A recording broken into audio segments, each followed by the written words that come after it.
Voltamos e neste momento nós vamos falar sobre o suicídio no quadro de hoje. No último final de semana nós fomos assaltados com a notícia de um pastor aqui da região que, segundo a polícia, suicidou. Pessoa conhecida, cantor, pregador, pastor, enfim, um formador de opinião. A pergunta é: como alguém que tem a vocação de cuidar, aconselhar e guiar as pessoas espiritualmente pode atentar contra a própria vida? O suicídio de pastores, líderes e filhos de líderes cresce e preocupa, tendo sido até batizado de onda de suicídios, mesmo não sendo algo novo. Há registros bíblicos de líderes como Sansão, Saul e Judas que tiraram as suas vidas. O famoso pintor Van Gogh, que também foi pastor, é um dos mais famosos a aplicar a pena capital contra si mesmo. Nos últimos anos, vários pastores americanos tiraram suas vidas. E assim como no Brasil, o fato passa a ter certa frequência. O que está acontecendo com os que estão na função de cuidado, mas não conseguem administrar suas próprias demandas? Por que pessoas que já ajudaram a tantos desistem da própria vida? De acordo com o Instituto Schaeffer, 70% dos pastores lutam constantemente contra a depressão e 71% se dizem esgotados. 80% acreditam que o ministério pastoral afetou negativamente suas famílias e 70% dizem não ter um amigo próximo. Então está no ar o nosso quadro Teologando.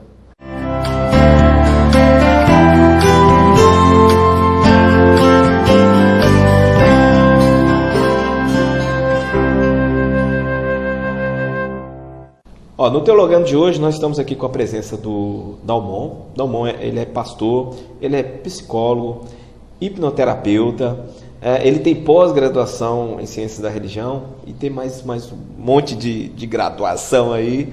Dalmon, seja bem-vindo ao programa. Ok, obrigado. Nós vamos falar sobre suicídio. Eu queria começar falando de suicídio num panorama geral. O que é o suicídio?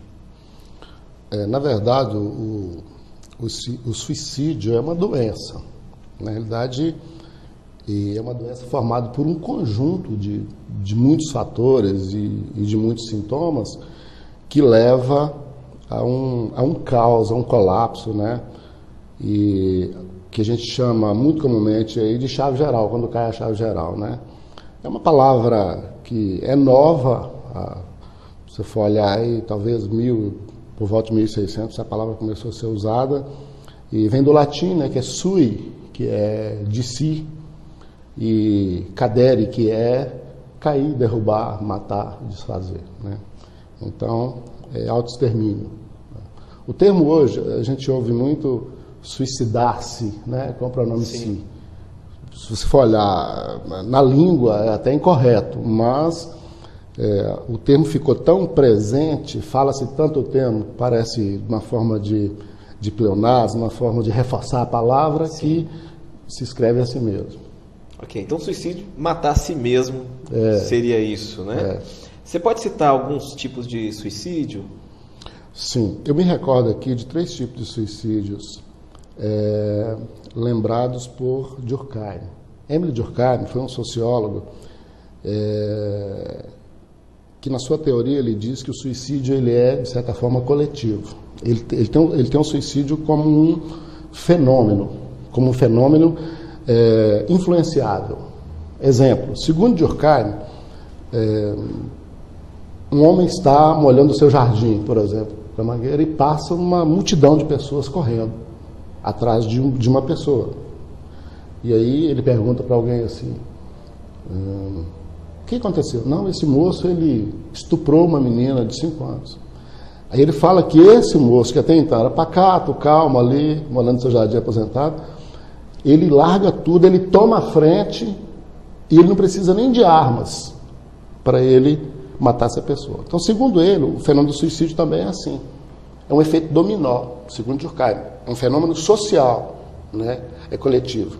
E ele aborda 3 tipos de suicídio interessantes. Um é o egocêntrico. O que é o egocêntrico?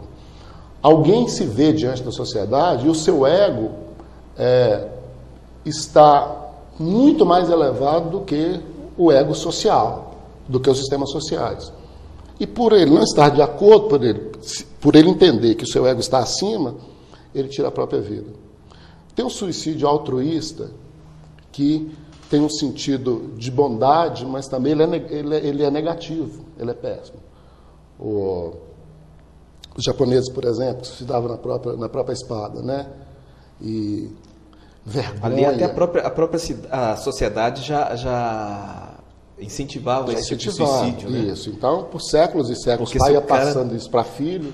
Se o guerreiro não protegesse o senhor, né? Então ele era digno de vergonha. Então, para ele seria uma honra ele tirar a própria vida.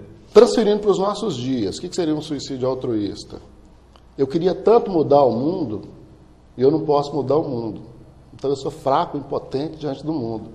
Então só me resta morrer, só me resta estar fora do mundo. Só me resta estar fora do mundo.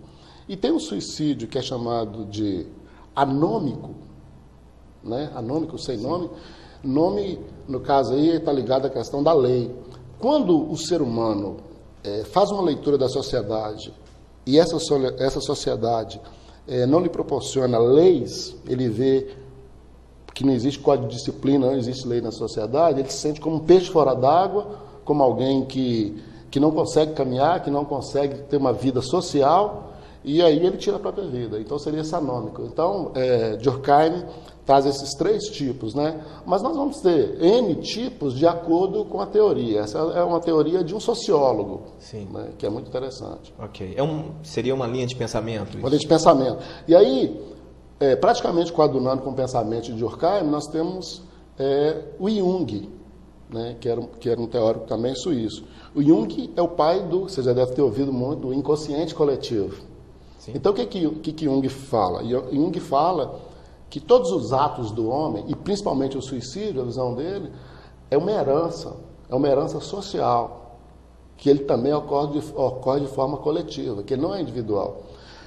Que o sujeito tem as suas vivências, os seus sentimentos, as suas emoções, muito particularizadas, individualizadas, mas que o fenômeno em si do suicídio é algo que é herança, é algo que é influenciável, que é um fator também, é um fenômeno também social, segundo ele. E aí a gente tem algumas cidades que cabem em estudo, até os anos 2000, por exemplo, Dores do Indaiá e Itabira, capitais mineiras de suicídio. Hoje já existem outras cidades também. E aí você vai fazendo uma leitura muito interessante também, uma leitura social. Sim. De bairros, tem alguns bairros de algumas cidades que é comum suicídio, algumas ruas, né, alguns países, alguns estados. Então, é baseado nesse fato, baseado em sociedades, que esses teóricos fazem essas afirmativas. Ok. Já que você está falando que é influenciável de sociedade, quais são as causas que levam uma pessoa a tirar a própria vida? A gente tem diversas causas, né? Mas a causa que hoje é bem presente, que é bem emblemática, é a questão da depressão. Depressão. E as pessoas usam até um termo aí fora, depressão profunda, né? Sim. A depressão, ela é grave. A depressão é uma ruptura na vida. Vamos dar um exemplo. Vamos dar um exemplo. Se você está numa estrada, você tem uma placa lá que é de depressão. O que é depressão? Você tem uma situação, você tem um determinado ponto do asfalto que é um baixo relevo. Okay. E dependendo da velocidade que você passa, dependendo da profundidade desse buraco, dependendo de como você passa, dependendo das condições do seu veículo, você vai sofrer uma avaria. Então, ela é maléfica em todos os sentidos, né? Ou mais ou menos profunda. Na realidade, a depressão ela chega no nível máximo, no nível grave, quando a pessoa decide tirar a própria vida. E quando ele decide, ele vai criar de todos os artifícios para fazer isso aí. Inclusive a oportunidade e uma situação mais obscura, uma situação que ele não seja visto. Então ele vai fugir dos olhos dos outros o tempo todo, tal, para fazer. Quando ele decide fazer isso, é que a chave geral já está realmente caindo. Então você tem causa, você pode ter traumas, você pode ter depressão, você pode ter decepções, perdas, né? Deixa eu consultar a minha colinha aqui, né? Sim. Então, mudanças inesperadas ou bruscas. O pastor Gledemir falava de uma situação interessante, que ele usava os termos da educação para falar sobre geografia. Se eu não consigo conviver na geografia do outro, no espaço do outro, eu terei problemas. Se eu não consigo fazer a matemática do outro, eu também, né, vou ter problemas. Se eu não consigo me relacionar com a história do outro, é tudo matéria de escola, né? Eu também vou ter problema. Então, a questão de mudança brusca. Uma pessoa que muda daqui para um outro país, por exemplo, Sim. ele vai sofrer uma mudança brusca. Então, as mudanças bruscas, elas precisam ser observadas. Aconteceu uma mudança brusca, observa como o sujeito vai elaborar isso daí para frente. Como é que ele vai trabalhar isso nele. Se a partir disso daí, ele se tornar um camarada que a gente diz embotado. O que é embotado? Eu não estou nem aí para ver, não estou nem aí para o mundo. Começa isolamento, aquilo que eu achava engraçado eu não acho mais engraçado, aquilo que me dá prazer eu não tenho mais estímulo para isso, eu não tenho mais motivação para isso. Então, essas coisinhas vão caminhando para um lugar que é um abismo, que é um lugar de abismo, né? Então, perdas, depressão, drogas, as causas têm N causas. A gente pode ter um problema biológico. O nosso corpo, ele é responsável por produzir substâncias que trazem satisfação, que trazem alegria. Nós sabemos disso. De hormônios, de neurotransmissores e tudo. O que acontece? Se a gente faltar isso no corpo, se a gente tiver essa falta no corpo, muitas vezes a gente precisa repor. Muitas vezes a pessoa nem sabe que falta isso, mas é uma pessoa que vai pela vida fora com todas as características de uma pessoa depressiva, de uma pessoa que tem problema, e alguém acha que isso é do comportamento, que é do temperamento, apesar de que o comportamento também pode influenciar, mudança de comportamento também pode influenciar para um suicídio. Então, causas, eu costumo dizer sempre que são causas, na realidade, multifatoriais. Você pode ter N motivos. Você não pode taxar, afirmar assim. Isso leva ao suicídio. Ok. Então tem que ser analisado. Tem que ser analisado. Tem que ser analisado. Agora vamos colocar aqui como assunto do programa, propósito de vida. Você falou que a depressão é um dos fatores e tem crescido muito, vai ser até na segunda parte dos nossos questionamentos, nós vamos falar sobre suicídio de pastores, mas no meio cristão tá acontecendo casos de suicídios, né? E geralmente a gente prega e tem até uma resistência a psicólogos, que a gente fala assim que Jesus é nosso psicólogo. Não sei se você já ouviu essa máxima. Sim. Antigamente eu ouvia muito isso, hoje, né? Sim. Mas no meio cristão, existe algum perfil suicida? Você, como pastor, você olhando uma ovelha, você percebe algum sinal assim que essa pessoa é mais propensa a esse tipo de ato? Sim, existe. Até níveis mais profundos de psicóticos, até de neuróticos, de psicóticos. A grande questão é isso que você falou aí. Por muito tempo se fazia, ainda se faz, essa afirmação de que um cristão não adoece. E o suicídio é uma doença. O cristão não adoece. Não, então vamos orar que isso vai se acabar. Vamos orar que isso vai se acabar. Isso é o demônio. Isso é o demônio. Então tudo bem. Quando você conhece o seu inimigo, né, isso está no livro A Arte da Guerra. Quando você conhece o seu inimigo, você vai se munir de ferramentas, de instrumentos e de armas para você atacá-lo mais fácil. Então, o suicídio hoje é um inimigo, a depressão é um inimigo. Só que não é um inimigo espiritual. Eu até acredito que entidades, eu acredito nos demônios, que a Bíblia fala sobre isso, que eles podem se aproveitar disso, mas isso aí é um outro caso. Isso é um outro teologando. Justamente. Mas, contudo, quando você sabe que o seu corpo não está funcionando bem, que a sua mente não está funcionando bem, e nós trabalhamos nessa tríade de corpo, alma e espírito, Sim. Quando uma instância não dá conta, quando o seu corpo não dá conta de determinada coisa, ele joga para a mente. Quando a mente não dá conta, ele joga para o corpo. Quando não dá conta, ele joga para o espírito. Então, o que acontece muitas vezes? É uma falta realmente de explicação dos pastores ou dos líderes em demonstrar para essa pessoa que ele não está endemoniado, que ele não está demonizado, sei lá, mas que é uma falta Freud diz que o ser humano é faltoso e vai ser a vida toda. O que é faltoso? Tem sempre uma lacuna em branco, tem sempre um lugar onde eu quero chegar. E que bom se eu caminhar em direção de um lugar bom para eu viver, de um lugar com qualidade de vida. Que bom se eu chegar. Só que a depressão, ela é o caminho, ela é o oposto. A ansiedade é o caminho oposto, a angústia é o caminho contrário. Então eu vou chegar aonde? Eu vou chegar ao suicídio, em tirar a própria vida. Então, quando eu não conheço isso, aí é muito fácil para eu espiritualizar. Eu dizer, não, cristão não adoece, cristão não comete suicídio. Até falar que cristão vai para o inferno, a gente escuta pessoas falando porque suicidou.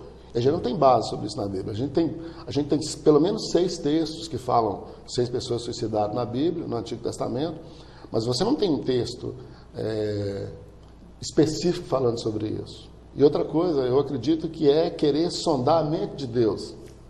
Querer sondar o tempo de Deus em afirmar algo que Deus não falou, em afirmar algo que não está na Bíblia. Então, hoje, em pleno século XXI, a gente precisa ter a mente aberta e começar a estar entendendo as doenças que nós estamos vivendo, né? As doenças da pós-modernidade, e tratando a doença como doença, e tratando a doença com o remédio certo. Okay. Então, hoje, se você está com uma dor de cabeça, você vai no médico, e esse médico, ele é um médico pós-moderno, ele é um médico multidisciplinar, que trabalha com disciplinaridade, vai te pedir uma série de exames, depois ele vai ver que o seu problema é no estômago, não é na cabeça, ele vai te dar um remédio para o estômago. Tá certo? Então, essas instâncias se influenciam.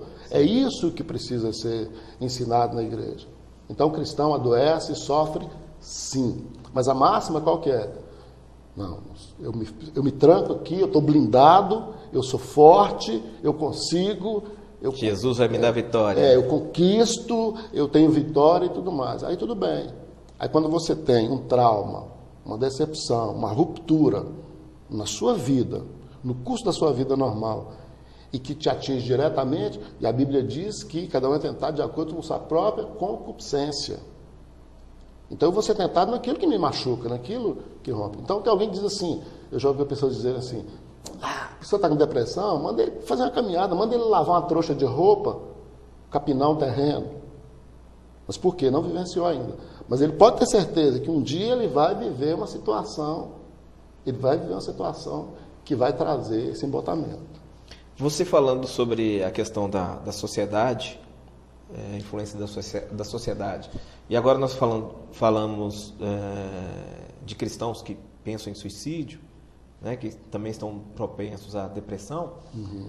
Você acha que as nossas comunidades, ou seja, as nossas igrejas, estão com uma cultura que influencia um cristão a pensar em suicídio, ou um cristão a ser deprimido, ou é a vida dele como um todo, fora da igreja também? Ou você acha que a comunidade tem deixado alguém doente?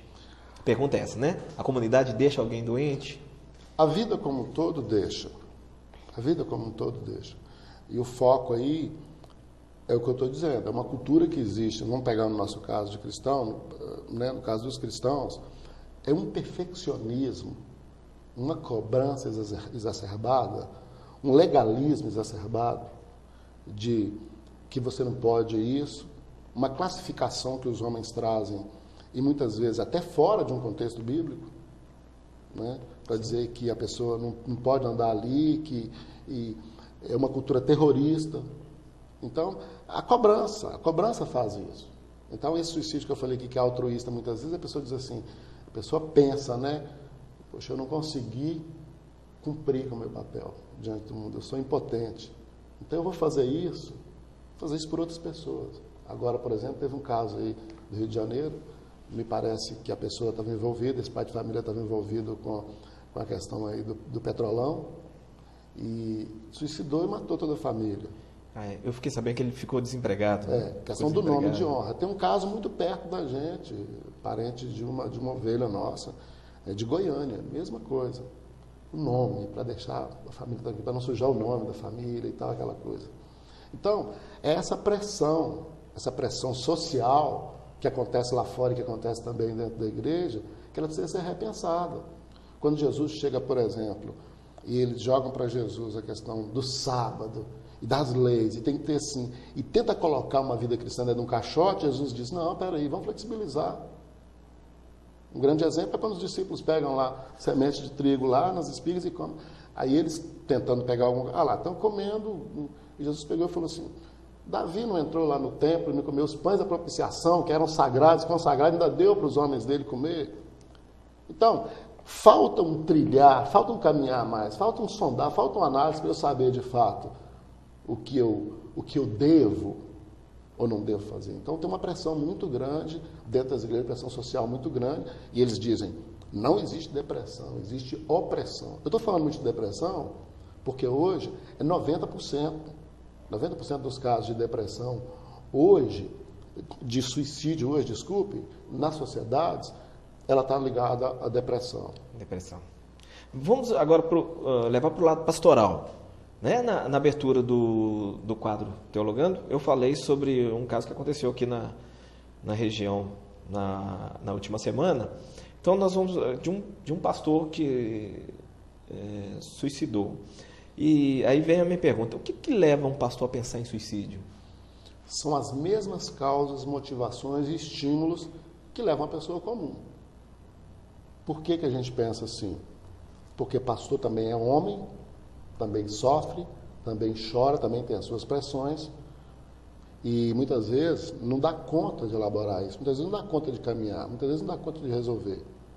Então, eu falo sempre em questão de ganho de qualidade de vida. Vou dar um exemplo.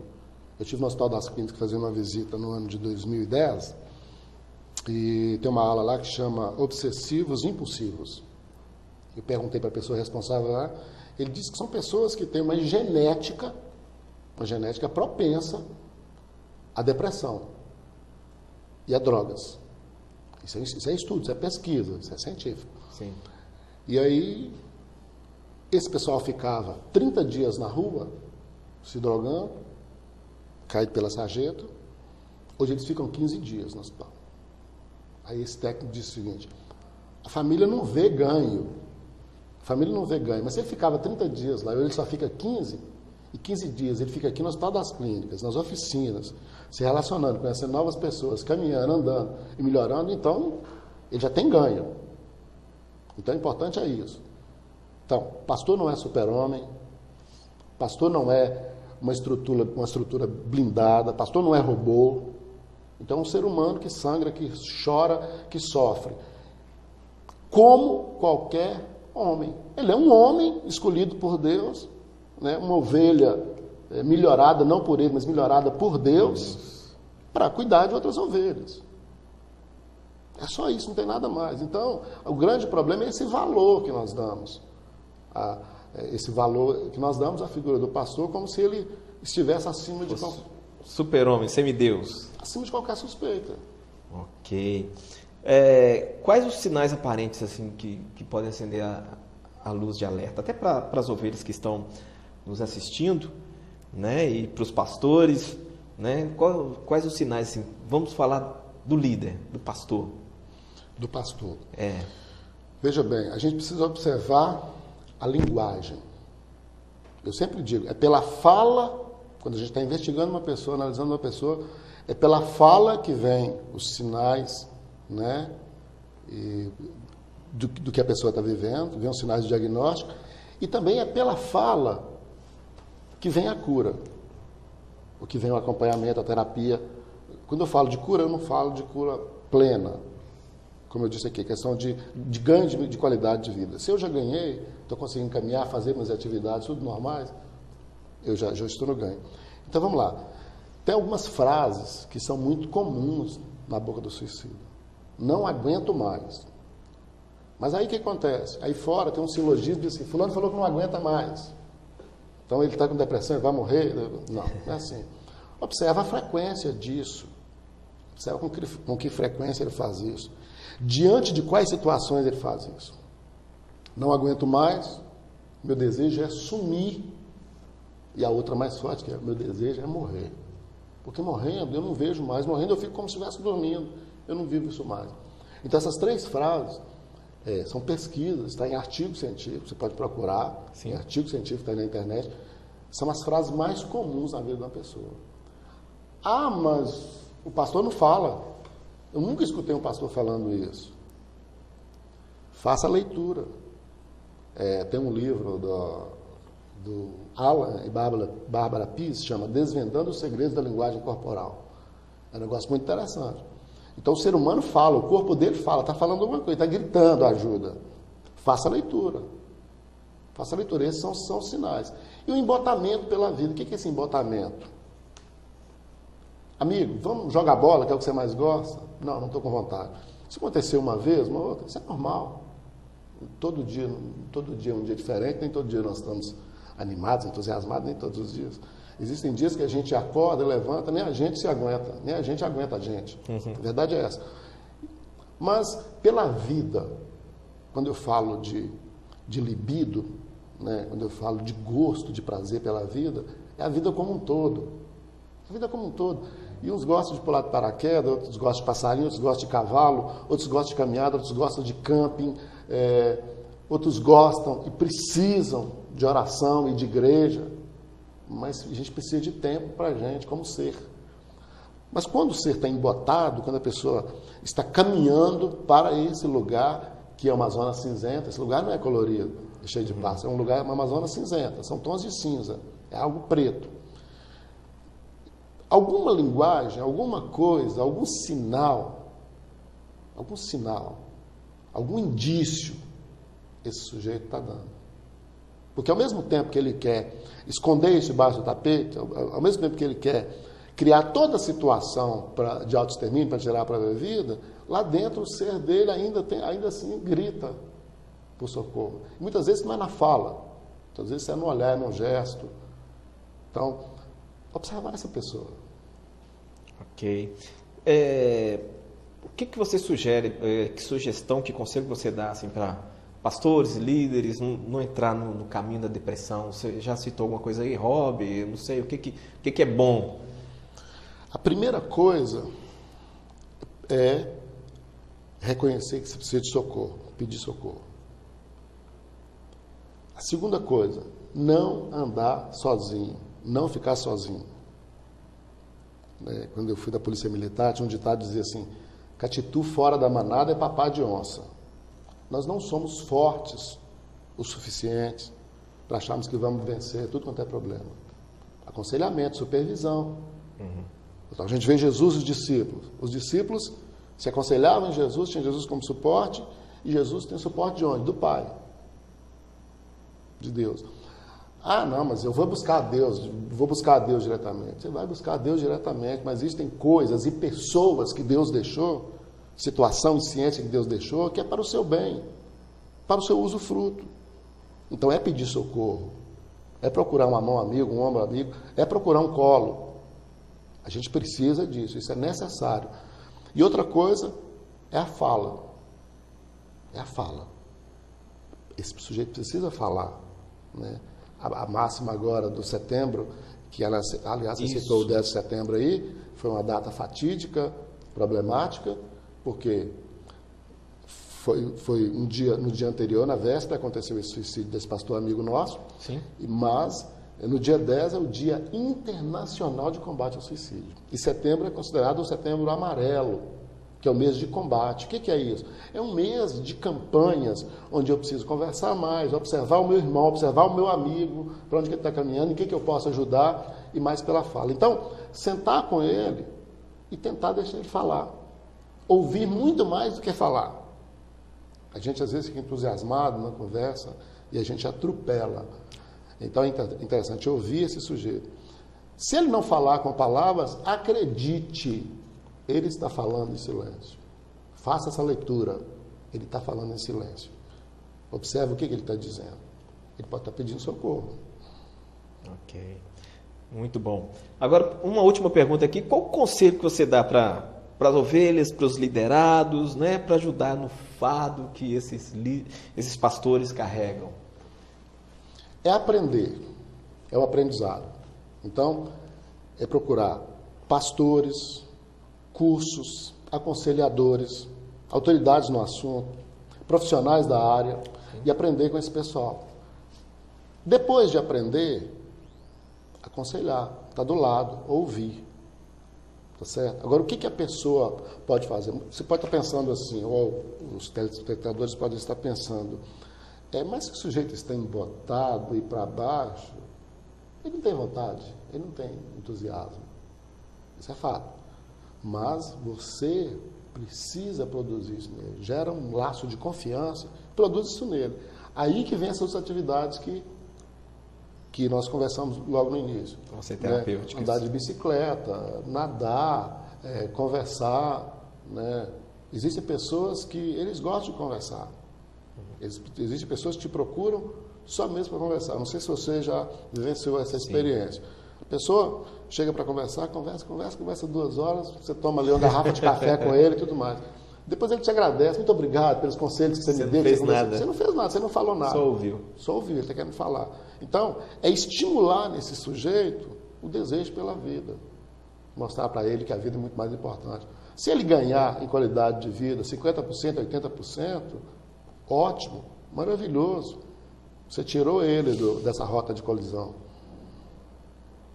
Ok, tudo bem. Pastor Dalmon, a gente agradece a sua participação aqui no programa, tá? Foi muito bom, né? E bem esclarecedor, um assunto que não se esgota, né? A gente pode até voltar a falar mais algumas vezes, tá? Nós agradecemos a sua participação no nosso bloco. Aí nós vamos para um rápido intervalo e voltamos já com o Palavra Profética.